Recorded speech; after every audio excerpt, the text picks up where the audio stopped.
So we'll be taking a look at Banquo's key moments in Macbeth, and this will hopefully lead us through so we can talk about Banquo in any question we're given, any essay we're given. So we'll break it down to the 5 key points. Macbeth and Banquo have opposing reactions to the witches. That's the first thing that we see from Banquo, and that's one of the most important things that we'll talk about more. Banquo has suspicions about Macbeth, so the next time we see Banquo, we notice that. Banquo is murdered by Macbeth, and Banquo's ghost appears in Macbeth's seat at the banquet. Then, after everything is done, Banquo is gone, or we think Banquo's gone. The witches show Macbeth Banquo's descendants as kings. So that's the last time we really see anything to do with Banquo, but it does show that Macbeth has not stopped the prophecy of Banquo's descendants becoming kings being true. So, Banquo and Macbeth have opposing reactions. Macbeth is intrigued when the witches give him the prophecy, telling him that he will be king. He actually says that the idea is making his seated heart knock at his ribs. So he's thinking about how he could become king. He's thinking about how one way to become king is to murder Duncan. And actually, that kind of scares him that he immediately thought of that. Now, Banquo is very different. So Banquo doesn't immediately trust the prophecies the same way Macbeth does. The way Macbeth says, "Oh, they've told me the truth." Banquo thinks that he and Macbeth shouldn't necessarily trust the prophecies. So Banquo says the instruments of darkness, so if we were to decode that metaphor, it means that the witches are instruments in terms of darkness, evil, all those things are speaking through them the same way music is played through an instrument. They are the instruments of darkness, of the devil, of evil, of sin, and they are just instruments of that. So he says that those instruments of darkness are deceptive on purpose. They tell us truths to eventually get us to a place where we can easily be harmed. So they seem like someone we can trust, however, we can't actually trust them. So when you look at the quote, "To win us to our harm, the instruments of darkness tell us truths," really shows Banquo is quite wise here, because that's exactly what the witches did to Macbeth.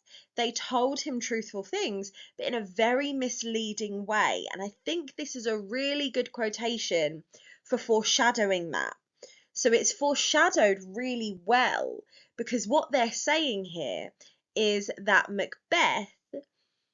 what he's saying here, sorry, is that Macbeth should not trust the witches because they are going to almost dangle a carrot in front of him, make it look like he can trust them, and then they're going to tell him something that's going to mislead him. So the same way they told him no man born of woman can harm him, but we know that Macduff can harm him because he wasn't technically born of woman, he was born by cesarean section. So it's really interesting there that Banquo foreshadows that. Another thing that's interesting is that this wisdom that he's talking about comes up again later. So Banquo has suspicions. He says, "Thou hast it now, King, Cawdor, Glamis, all, as the weird women promised, and I fear thou playedst most foully for it." So Banquo says that he thinks Macbeth is playing foul. So he has done something. He's played the game in a very negative, awful way, and that is how he has become king. So Banquo does have suspicions. So again, he's proving once again that he's wise. He's the first person to really doubt Macbeth. And Macbeth even says, before he kills Banquo, or orders the death of Banquo, he says he hath a wisdom that doth guide his valour. So again, Macbeth is acknowledging that Banquo is a wise person. And Banquo is constantly proving that. So he is a really positive character. And actually saying that he is the father of a line of kings is really, well, we like him, really. So we trust him. We're happy.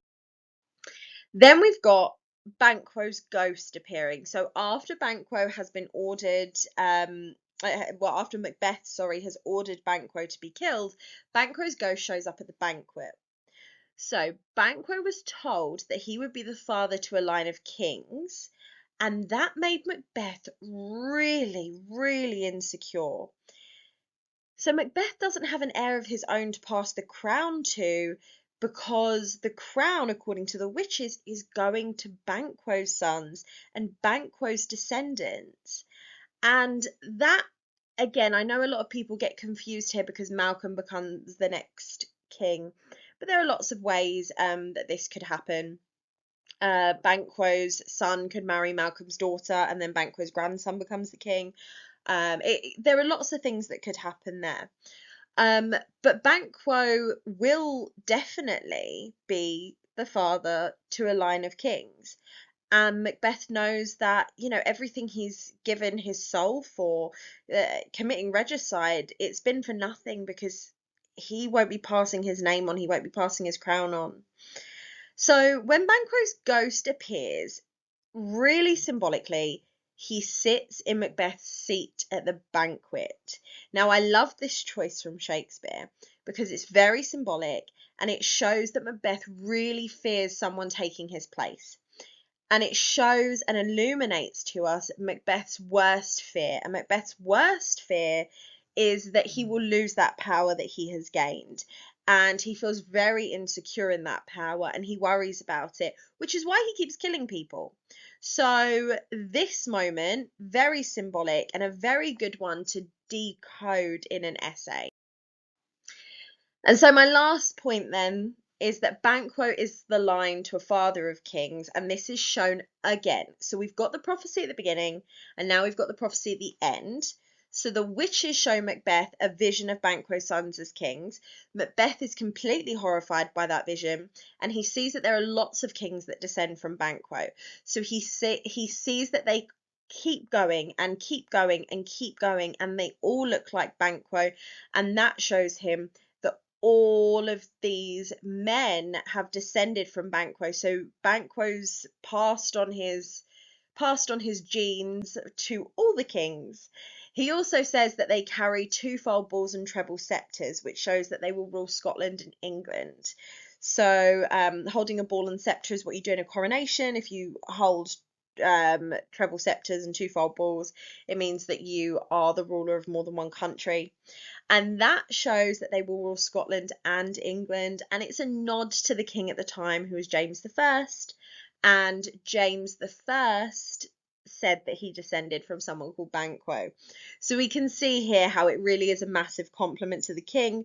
We've got this wise man, and then he's portraying him as the ancestor to a line of kings. So it is a nice little nod to James I, but it's also really interesting because once again, it symbolises that insecurity of Macbeth, the fact that he will lose his power and be forgotten and not pass any of that on.